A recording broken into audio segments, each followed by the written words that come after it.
Welcome back to Phone Transformer.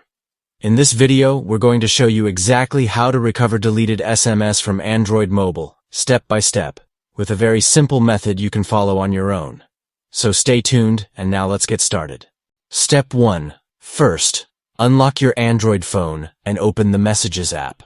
Please note, there is no direct way to fully recover deleted SMS from Android mobile once they are permanently erased, but with this trick, you can still check and view them in another way. Step 2. To continue, swipe down from the top of your screen to open the Quick Settings menu.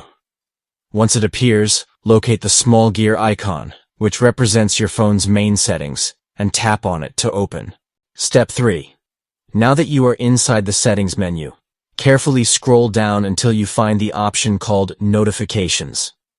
This is important because all your message alerts and history are stored here. Simply tap on Notifications to move forward. Step 4. Once inside the Notifications section, scroll and look for Advanced Settings. This option gives you more detailed controls for your apps. When you see it, tap on it and then locate the Notifications History option. Go ahead and click on it to open.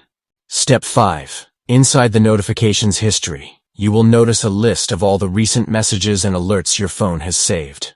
Scroll down to find the Messages app and tap on it. Here, you can view older messages, even some that were deleted from your main inbox. And that's it. You've successfully recovered and viewed your deleted SMS. Thanks for watching, and please subscribe to the channel.